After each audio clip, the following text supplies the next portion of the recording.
바울의 일행을 태운 아드라무떼노 배가 처음에는 비교적 순조롭게 출발을 했습니다. 그렇지만 시돈을 떠나면서 배가 가야 할 진행 방향과는 반대로 불어오는 역풍으로 인해서 상당히 힘겨운 항해를 해야만 했습니다. 시돈에서 무라까지 직행하는 당시의 일반적인 항로는 구브로섬 아래쪽을 통과하는 항로가 되겠지만 휘몰아치는 맞바람 때문에 아드라무떼노 배는 어쩔 수 없이 구브로섬을 바람막이로 삼고 길리기아와 밤빌리아 바다를 건넜습니다. 바울이 아드라무떼노 배 위에서 지나쳐 헤매했던 구브로섬과 길리기아와 밤빌리아 바다의 의미에 대해서는 지난 주일에 함께 생각을 해보았습니다. 마침내 가이사랴에서 바울의 일행을 태우고 출항한 아드라무떼노 배는 그 배의 목적지인 루기아의 무라에 도착을 했습니다. 앞에 오늘 지도가 많이 펼쳐지게 될 텐데 지도를 보시면서 말씀을 함께 따라오시면 좋을 것 같습니다. 당시 범선은 최적의 자연 조건 속에서 쉬지 않고 항해를 할 경우에 하루에 약 100km를 항해할 수 있다고 말씀을 드렸습니다. 그런 조건이었다고 한다면 가이사랴에서 1000km 떨어진 루기아의 무라까지는 열흘 100길이었습니다. 하지만 바울의 일행이 성선한 아드라무떼노 배는 시돈에 기항이 있을 뿐만 아니라 거센 맞바람의 악조건 속에서 정상적인 항로를 이탈해서 항로를 해야 했기 때문에 실제의 항해 일수는 열흘보다 훨씬 더 많은 날들이 소요가 되었을 것입니다. 본문 6절 말씀입니다. 거기서 백부장이 이달리아로 가려 하는 알렉산드리아 배를 만나 우리를 오르게 하니, 물에 도착했을 때에 이탈리아로 출항하는 알렉산드리아 배를 마침내 만날 수가 있었습니다. 알렉산드리아 선단에 속하는 이 배는 고대 세계의 빵 바구니로 알려져 있었습니다. 이 배는 276명의 승객에 대해서 밀과 다른 곡물을 이탈리아로 실어 나르고 있었는데, 이를 통해서 우리는 이 배가 얼마나 큰 배였는가를 추측할 수가 있습니다. 그것은 길이가 42m이고 넓이가 10m였다라고 합니다. 당시 시중해를 항해하는 시기는 대체로 9월 중순부터 11월 중순까지는 위험한 시기로 분류가 되었고, 11월 중순 이후부터 이듬해 2월까지는 항해 금지 시기로 분류되어 있었습니다. 그러고 보면 바울의 일행이 타게 된 알렉산드리아 배는 그 해에 있어서 거의 마지막으로 곡물을 운송하는 배였던 것으로 보여집니다. 그런데 본문에서 우리가 주목해야 될 것은 우리를 오르게 하니 라고 하는 표현입니다. 구어 낱말 사진을 보면 우리는 나를 포함한 복수 또는 내가 속한 집단을 가리키는 말이라고 하고 있습니다. 그렇다면 사도행전의 저자인 누가가 본문에서 언급하고 있는 우리가 구체적으로 누구이겠습니까? 앞서 1절에서 가이사랴에서 시돈으로 가기 위해서 아드라무떼노 배에 오를 때에 우리는 로마로 향하게 된 몇 명의 죄수들과 호송 책임자인 율리오와 그 부하들과는 구별된 사도행전의 저자인 누가와 바울 그리고 아리스타고 세 사람을 일컬었습니다. 그러나 4절에서부터 누가가 사용한 우리는 그 범위가 확장되었습니다. 그러니까 4절에서의 우리는 아드라무떼노 배라는 제한된 공간 속에 성선한 모든 사람들을 일컫습니다. 더구나 37절에 보면 누가는 배에 있는 우리의 수는 전부 276명이더라 라고 해서 이탈리아로 향하는 알렉산드리아 배 성선한 276명 전부를 가리켜서 우리라고 불렀습니다. 그러니까 알렉산드리아 배고 타고 있는 사람이라면 헬라인이든 야만인이든 지혜 있는 사람이든 어리석은 사람이든 구별하지 않고 모두 우리라고 부른 것입니다. 따라서 백부장이 무라에서 이탈리아로 가는 알렉산드리아 배를 만나서 우리를 오르게 하였다라고 하는 본문 6절에서의 우리 역시 그 배에 승선했던 모든 사람들을 일컫고 있음을 알 수가 있습니다. 그러니까 처음 가이사랴에서 아드라무떼노 배를 탈 때에는 누가와 아리스타고만의 바울이었던 그 바울이 무라까지 항해하는 동안에 같은 배에 승선한 모든 사람들의 바울이 된 것입니다. 바울의 하나님 사랑이 그 배에 타고 있는 모든 사람들에 대한 하나님 사랑으로 확장된 것입니다. 그것은 바울이 믿는 하나님이 나의 하나님을 넘어서 우리의 하나님이시기에 가능했던 일이었습니다. 바울이 자신과 함께 배에 승선한 사람들을 타인으로 보지 않고 하나님께서 구원하시려고 자신에게 맡겨주신 하나님의 자녀로 본 것이었습니다. 그래서 앞으로 살펴보겠지만 바울 덕분에 죽음의 광풍 속에서 구원의 은혜를 입었던 276명 중에서 바울을 제외한 275명 전원에게 바울은 우리의 바울이었습니다. 바울이 비록 황제에게 상수한 미길수 신분이긴 하지만 나의 하나님이 아니라 알렉산드리아 배성선한 276명 모두를 사랑하시는 우리의 하나님으로 믿었을 때에 바울 역시 그 모든 사람들에게 우리의 바울이 된 것입니다. 그것은 바울이 어떤 상황 속에서든 심지어는 죽음의 광풍 속에서도 X의 삶을 구현한 결과였습니다. 이것이 참으로 중요합니다. 오늘의 시대는 극도의 개인주의와 이기주의가 편만한 시대에 살아가고 있습니다. 아주 자랑스럽게도 우리나라는 OECD 국가 가운데서 이기주의 1위 국가로 등재되어져 있습니다. 위대한 나라, 대단한 나라에 우리는 지금 살고 있는 것입니다. 오늘의 시대는 다수가 어우러지는 우리는 어딘가 좀 뭔가 불편하고 혼자만의 시간을 즐기는 나가 편리한 세대입니다. 이런 풍조는 교회도 결코 예외일 수가 없습니다. 개인주의는 교회 안에서도 강하게 드러나고 있습니다. 그리하여서 성도들과의 관계가 예전과는 달리 피상적인 관계에 머물러 있습니다. 때문에 교회가 한 몸이라는 기독교의 정체성도 흔들리면서 교회의 공동체성도 위협을 받고 있는 것입니다. 그 결과 교인들과의 공동체적인 삶을 분리시키면서 위선적인 그리스도인들을 양산시키고 있습니다. 그러나 잊지 마십시오. 자기만을 생각하는 이기주의적 개인주의는 마지막 때에 나타나는 현상이라는 사실을 말입니다. 바울은 디모데후서 3장에서 세상의 마지막 때가 가까워지면 사람들은 하나님과 이웃보다 자기 자신과 돈을 더 사랑하는 개인적 이기주의가 넘쳐나게 될 것이라고 말씀을 했습니다. 뿐만 아니라 히브리서 기자는 마지막 때가 되면 사람들은 모이기를 싫어한다라고 했습니다. 그러니까 자기만을 생각하는 개인주의는 세상 마지막 때에 나타나는 현상 가운데 하나인 것입니다. 그렇지만 하나님께서는 세상 속에서 혼자만의 삶을 결코 허락하지 않으셨습니다. 하나님께서는 에덴 동산에 아담을 두시고 아담이 혼자 있는 모습을 좋지 않아서 아담에게 적합한 짝인 하와를 보내주셨습니다. 그리고 부활하신 우리 주님께서는 그리스도인들이 산 위에서 한적한 곳에서 혼자만의 삶이 아니라 마을에서 함께 어우러진 교회의 공동체를 허락해 주셨습니다. 따라서 그리스도인들은 결국 혼자만의 삶이 아니라 교회 공동체를 통해서 함께 더불어 하나님의 나라를 세워가야 하는 사람들입니다. 하나님은 나만을 위한 나만의 하나님이 아니라 우리를 위한 우리 모두의 하나님이시다는 것입니다. 그러므로 내가 일평생 하나님을 믿어도 나의 하나님만을 믿는다라고 한다면 내 주위에 아무리 많은 사람들이 있어도 나는 나일 뿐이지 내가 그들에게 우리의 아무개일 수는 없는 것입니다.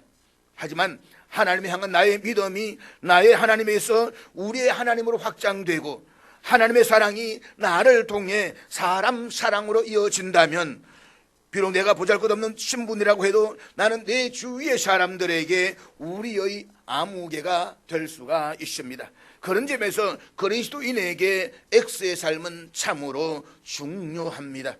그러므로 우리 모두 우리의 하나님을 믿으십시다. 나만을 향한 나만의 소화적인 신앙에서 벗어나서 우리 모두의 하나님, 우리 모두의 공동체로 나아가자는 것입니다. 그리고 우리 모두 X의 신 예수님을 본받아서 X의 사람으로 살아가십시다.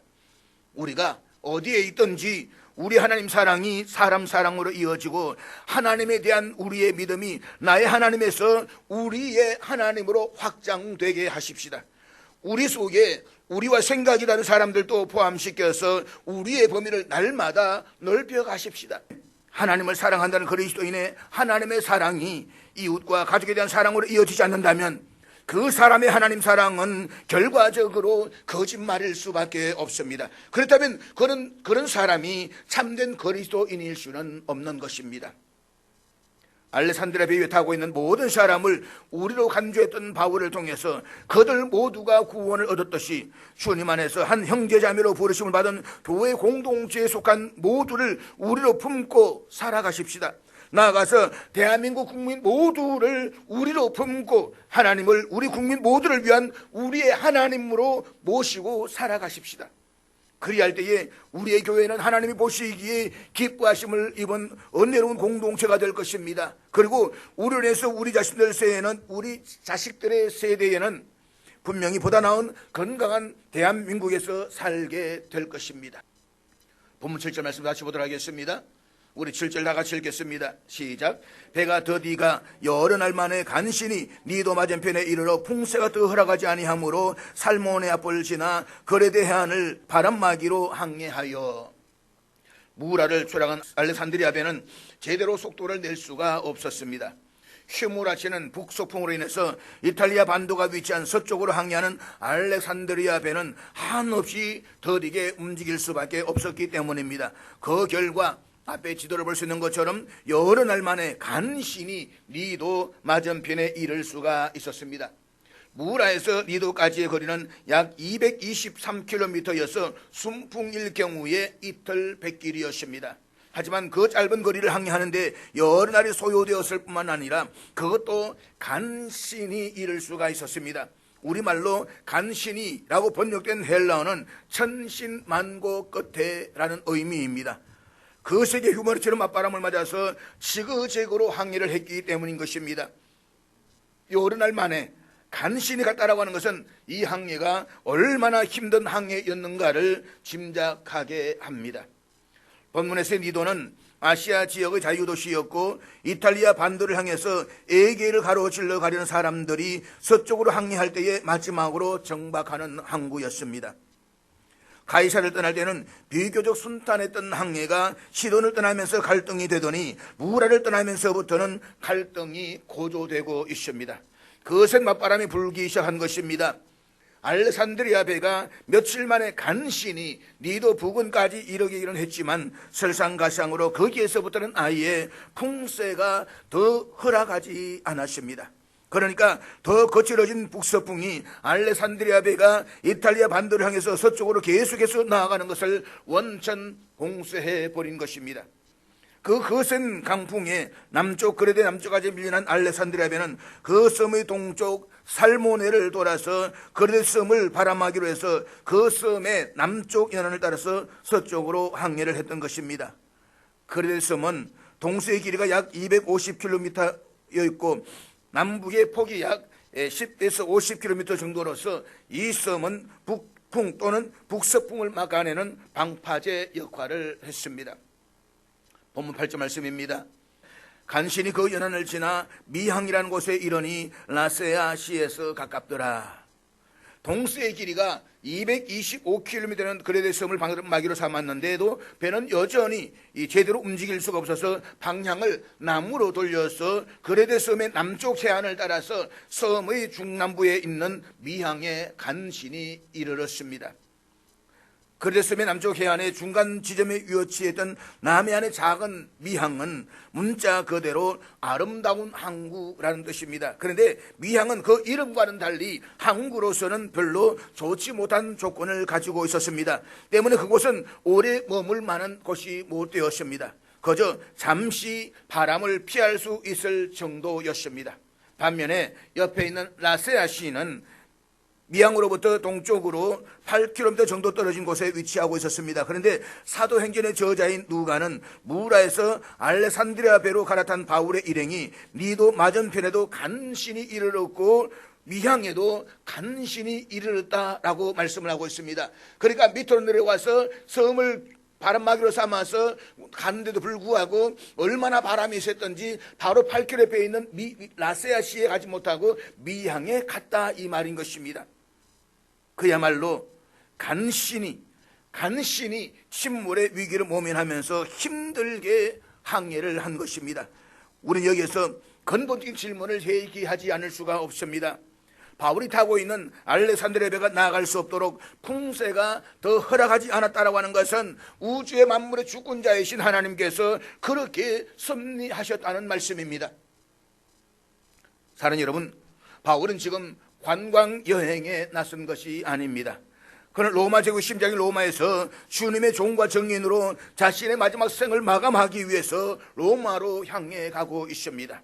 그것은 바울의 개인적인 계획이 아니라 로마에서도 복음을 전가하게 하시려는 하나님의 뜻이었습니다. 그렇다면 바울이 조금이라도 더 빨리 로마에 도착할 수 있도록 하나님께서 계속 순풍을 주셔야 하는 것이 마땅하지 않겠습니까? 우리의 생각으로는 바울이 탄 배는 순풍에 도찰한 듯이 순조롭게 로마로 향해서 나아가야만 했습니다. 그런데도 바울이 가이사를 출발한 이후 시돈을 떠나면서 맞바람을 불어오는 북서풍으로 배가 정상적인 항해를 할 수가 없었습니다. 도대체 하나님께서는 왜 거친 맞바람으로 계속해서 바울의 로마행을 지연시키고 계시는 것입니까? 바울이 탄 배가 앞으로 나아가지도 못하게끔 아예 풍세를 허락하시지도 않은 까닭은 또 무엇이겠습니까? 우리의 마음 같아서는 하루도 빨리 로마에 도착해서 로마의 거리에서 주님을 알지 못하여서 우상을 섬기며 죽어가는 수많은 로마의 영혼들에게 생명의 복음을 전하여서 그들을 구원하고 싶습니다. 그렇지만 바울은 그 바울을 태운 알렉산드리아 배는 배의 진로를 계속 가로막는 거센 맞바람 탓에 항해가 일수가 기하급수적으로 늘어났습니다.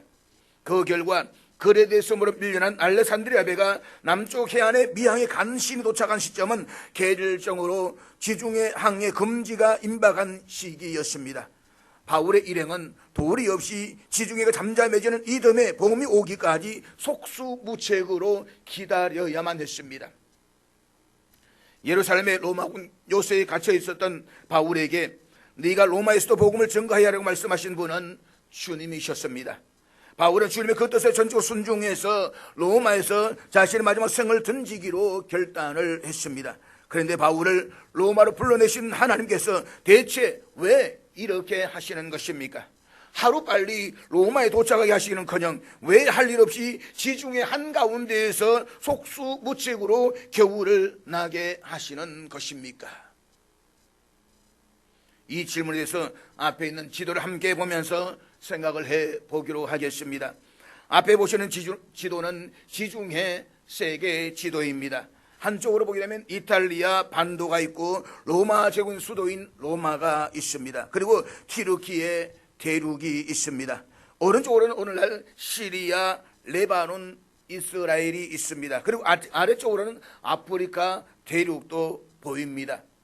바울은 가이사랴에서 아드라무테노 배를 탔습니다. 아드라무테노 배는 오늘날 레바논, 시리아 그리고 튀르키예 대륙의 해안을 따라서 무라까지 가는 연안 무역선이었습니다. 바울이 가이사랴에서 탄 아드라무테노 배는 시돈에 기항을 해서 화물을 하여겼습니다. 그리고 다시 출발을 했는데 그때는 통상적인 항로를 따라서 항해하는 것이 불가능해져 버렸습니다. 까닭인즉 튀르키예 대륙 위쪽에서부터 강한 맞바람이 휘몰아쳐서 배가 위로 올라갈 수가 없게 된 까닭이었습니다. 그래서 할 수 없이 아드라무테노 배는 튀르키예 대륙 남쪽 100km 지점에 위치한 구브로 섬으로 밀려나서 그 섬의 해안선을 끼고 소아시아 지역 남쪽 연안을 따라서 항해를 해야만 했습니다. 구브로 섬은 동북쪽에서부터 남서쪽으로 비스듬하게 기울어져 있는데 북쪽 해안의 길이는 200km에 달했습니다. 하루의 배가 정상적인 조건 하에서 100km를 갈 수가 있었으니까 만약에 순탄한 자연 조건이었다고 한다면 200km는 이틀 백길이었습니다. 하지만 지금 아드라무테노 배는 강한 맞바람을 뚫고 나가야 하니까 이틀보다 훨씬 더 많은 날이 소요되었을 것입니다. 바울은 말하자면 최소한 이틀 이상 구브로 섬의 해안선을 따라가는 아드라무테노 배 위에서 그 섬을 바라보지 않을 수가 없게 된 것입니다. 바울에게 구브로 섬은 대단히 중요한 의미를 지닌다라고 지난 주일에 말씀을 드렸습니다.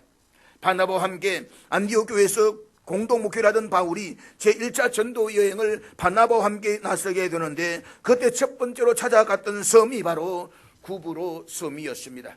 첫 번째 구브로 섬을 관통하면서 위대하고 큰 인물을 상징하는 사울이라는 이름을 버렸습니다. 그리고 지극히 작고 작은 사람을 뜻하는 바울로 개명을 하게 됩니다. 나아가서 구브로 섬을 관통하는 동안에 주님께서는 바울을 당신의 종과 정인으로 역사의 전면에 끌어내셨습니다. 말하자면 전도자로 살아가는 바울에게 구브로 섬은 원점이었던 것입니다. 주님께서는 바울이 타고 있는 아드라무 뜨너베가 통상진 항로를 따르지 않고 맞바람으로 구브로 섬으로 밀려나게 하심으로써 로마에서 자신의 성을 불태울 바울로 하여금 다시 한번 초심을 잃지 않고 자기 마음을 다지도록 해 주신 것입니다. 이상의 지도를 본 것처럼 바울이 탄 데는 통상진 항로를 따를 수가 없어서 분명히 구브로 섬으로 밀려나서 해안선을 따라갔습니다. 그러면 구브로 섬 앞바다를 지나갔다라고 하는 것이 타당할 것인데 누가는 5절을 기록하면서 바울이 길리기아와 밤빌리아 바다를 건넜다라고 기록을 했습니다.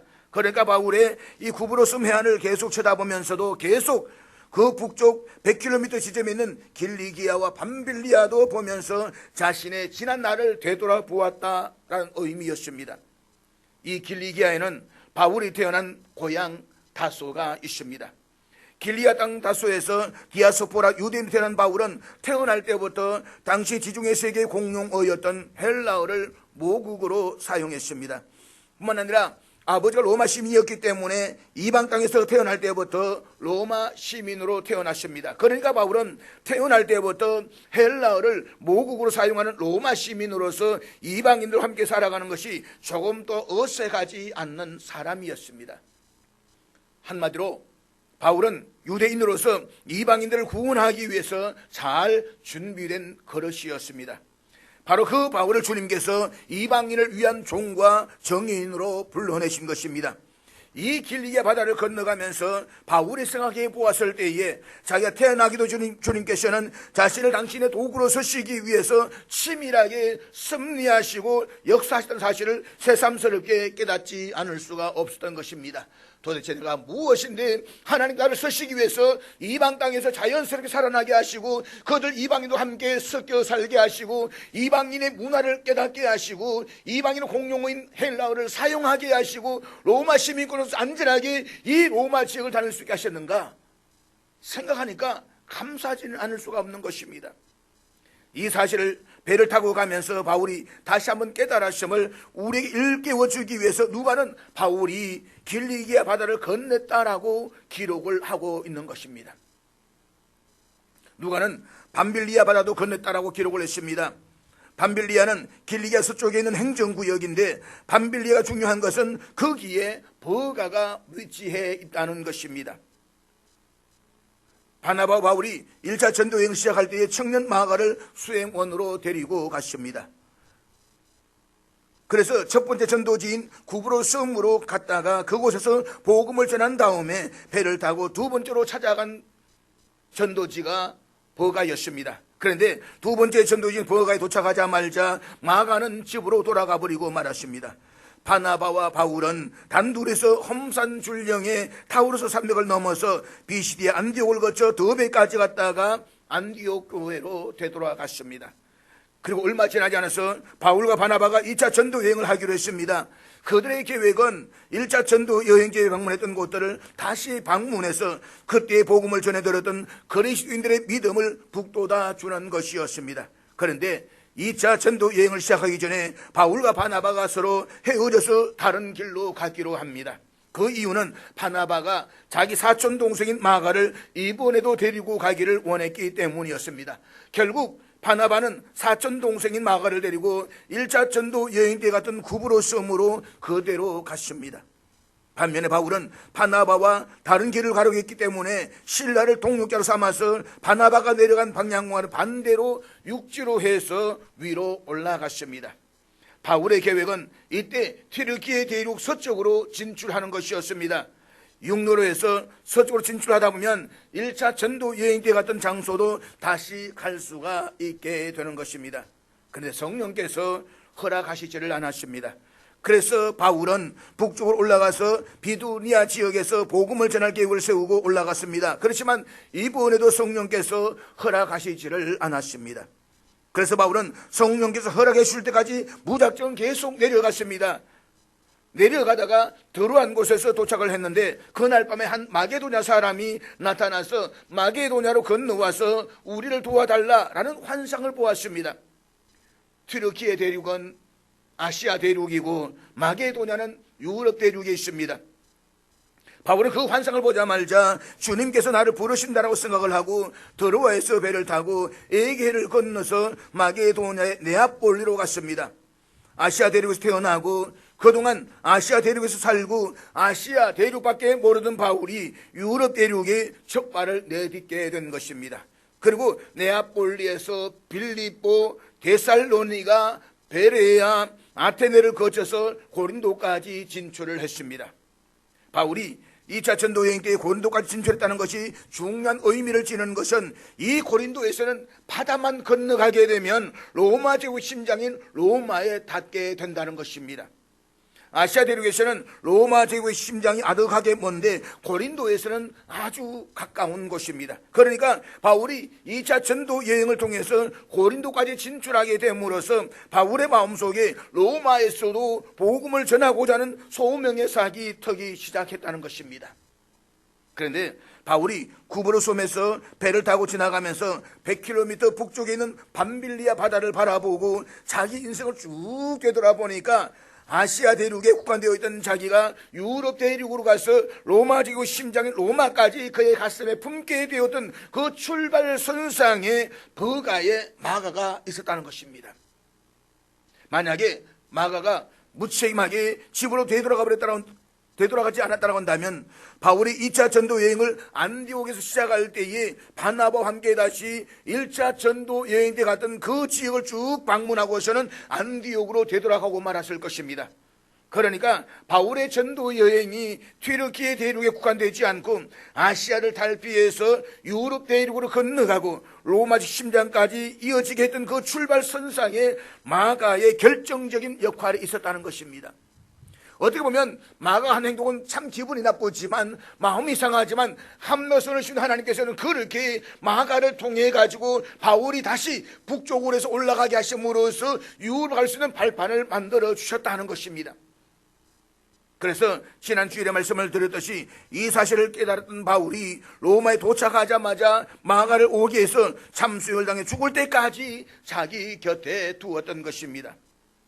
그 사실을 깨달았음을 일깨워주기 위해서 누가는 구브로섬 앞바다가 아니라 밤빌리아 바다를 건넸다라고 기록을 하고 있습니다. 이 바다는 신비스러운 주님의 섭리를 바울에게 비춰주는 은혜의 스크린이었던 것입니다. 그런데 여기에서만 그랬던 것이 아닙니다. 바울이 탄 아드라무뜨네 배가 무라에 도착한 이후 알렉산드리아 배로 갈아탔습니다.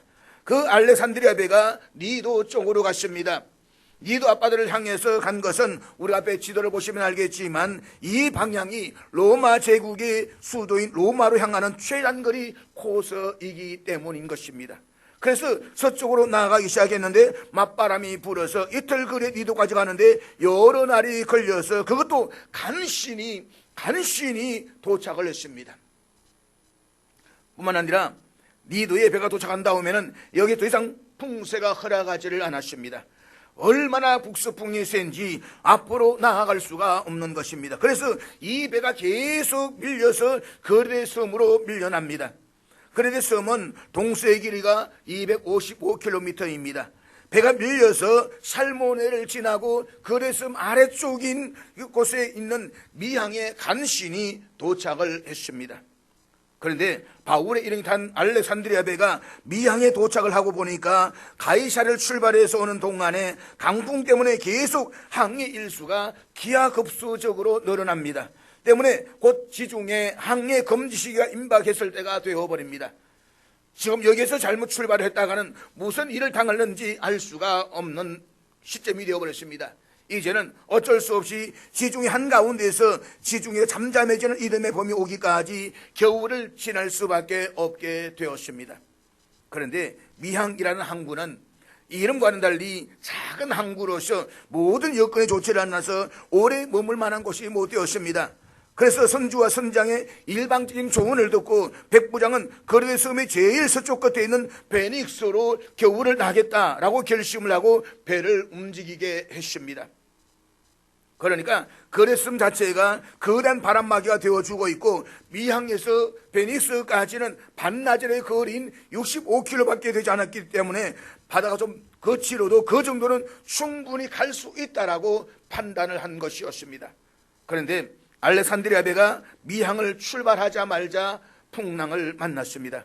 그 태풍이 얼마나 강했던지 우리 다음 주일에 살펴보겠지만 성경은 밑줄 광자를 써서 광풍이라고 했습니다. 유라굴로 광풍이 몰아쳤는데 선장이 배의 통제력을 상실하고 말았습니다. 배를 조종할 수가 없는 것입니다. 통제를 상실한 알렉산드리아 배가 그 광풍에 휩쓸려서 무릇 10나흘 동안이나 표류를 해야만 했습니다. 중요한 사실은 10나흘 동안 죽음의 광풍 속에서 일격편추처럼 휩쓸리는 그 과정을 통해서 이 배에 타고 있던 사람들이 모두 바울을 통해서 생명의 구원을 얻었다는 것입니다. 하나님의 역사는 그것으로 끝나지 않았습니다.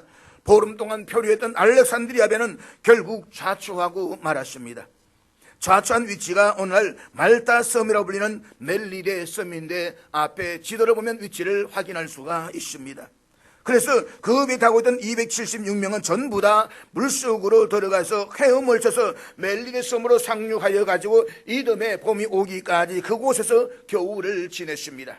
그리고 그 덕분에 앞으로 살펴보겠지만 바울이 독사에 물렸음에도 죽지 않았을 뿐만 아니라 그 섬에서 바울이 행한 이적들을 통해 가지고 그 섬의 주민들이 구원의 은혜를 입게 된 것입니다. 그러니까 무라에서부터 출발한 알렉산드리아 배가 항해를 하는 데에 맞바람이 불어서 나아갈 수가 없고 풍세가 허락하지 않아서 거리섬 쪽으로 밀려나고 뿐만 아니라 유라굴로 광풍을 만나서 표류하다가 마침내 좌초하게 된 것은 알렉산드리아 배에 타고 있던 사람들 모두와 그리고 멜리데 섬의 사람들을 구원하시려는 주님의 신비스러운 섭리였다는 것입니다. 이 사실을 알고 우리 지중해 지도를 보면 지중해 동쪽 바다뿐만 아니라 바울이 배를 타고 지나갔던 지중해는 온통 신비스러운 주님의 섭리가 계속 일어났던 은혜로운 스크린임을 우리는 알게 되는 것입니다. 사랑하는 여러분, 하나님께서 죄악으로 관영한 세상을 홍수로 심판하실 때에 노아의 8 식구만은 방주를 짓게 해주셔서 구원해 주셨습니다. 그 방주는 축구장보다도 훨씬 큰 규모였습니다. 여기서 방주가 히브리어 원절에는 테바라고 기록되어져 있습니다. 그래서 우리는 테바라고 하면 일단 노아의 방주처럼 대단한 규모를 연상을 할 것입니다. 그렇지만 산의 아이가 태어나면 모두 나일강에 던져서 죽이란 애굽 바로의 명령을 피해서 태어난 지 겨우 10달 된 모세를 넣어서 나일강에 띄워보냈던 갈대 상자 역시 히브리 원절에서는 테바라고 기록하고 있습니다. 따라서 테바의 특성은 규모에 있지 않습니다. 테바의 특성은 테바에는 인위적인 장치가 전혀 없다는 것입니다. 속력을 대해주는 가속장치도 반대로 감속장치나 제어장치도 없습니다. 노아의 방주와 모세의 갈대상자는 인간이 진로나 속도 혹은 멈춤 여부를 전혀 결정할 수가 없습니다. 그것은 철저하게 하나님의 소관이었습니다. 그 모든 것을 하나님께서 결정하시는 것입니다. 그래서 노아의 방주와 갈대상자 모두 하나님께 주관하시는 구원의 태바일 수가 있었습니다. 사랑하는 여러분, 우리는 이 은혜로운 지도를 통해서 또 한 가지 귀중한 사실을 깨닫게 됩니다. 바울이 탄 배가 바울 자신이 바로 테바였다는 사실입니다. 가이사를 출발한 바울은 자신이 승선한 배의 항로나 속도 그리고 멈춤 여부를 스스로 결정할 수가 없었습니다. 하나님께서 그가 탄 배의 항로를 바꾸시고 앞으로 나아갈 수도 없게끔 풍쇠를 아예 허락하시지도 않고 심지어 죽음의 광풍을 만나서 10나흘 동안이나 휩쓸리게 하셔도 바울은 조금도 불평하거나 조급해하지 않았습니다. 그는 로마로 향하는 자신의 항로와 속도와 멈춤 여부를 철저하게 하나님께 맡긴 테바였습니다. 그때 하나님께서 바울이 서쳐지 않은 지중해를 온통 당신의 신비로운 섭리로 채워주시는 은혜의 스크린으로 성화시켜 주신 것입니다. 이것이 참으로 중요합니다. 우리가 우리 인생의 항로와 속도와 멈춤 여부를 하나님께 온전히 맡긴 태바가 되기만 하면 오늘 본문의 지도처럼 우리 인생 자체가 온통 하나님의 신비로운 섭리와 은혜의 스크린으로 성화될 수가 있습니다. 하나님께 내 인생의 항로와 속도와 멈춤 여부를 온전히 맡겨드린 우리 자신이 바로 노아의 방주요 모세의 갈대상자요 지중해의 바울이기 때문인 것입니다. 교회도 마찬가지입니다. 좋은 교회는 웅장한 예배당과 많은 교인 수, 그리고 많은 헌금액을 자랑하는 교회가 아닙니다. 좋은 교회는 하나님의 이끄심에 자신을 철저하게 일임하고 태바가 되는 교회입니다. 그때 하나님께서 그 교회로 하여금 오늘 본문과 같은 신비로운 섭리와 은혜의 지도를 날마다 엮어가게 하시는 것입니다. 그러므로 사랑하는 여러분, 우리 인생 앞에 바람 잘 날이 없어도 거센 바람에 인생 항로가 꺾어져도 풍세가 흘러가지 않아서 아예 그 자리에 주저앉지 않을 수가 없어도 우리 모두 우리 인생의 항로와 속도를 철저하게 하나님께만 일임하는 태바로 살아가십시다. 그리할 때에 우리 각자의 삶은 한 사람을 살리는 모세의 갈대상자, 이 시대를 살리는 노아의 방주가 될 수가 있을 것입니다. 그리고 우리 모두가 함께 세워가는 언약 영신교회를 통해서 하나님께서 이 시대를 위한 당신의 신비로운 섭리와 은혜의 지도를 날마다 엮어 가실 것입니다.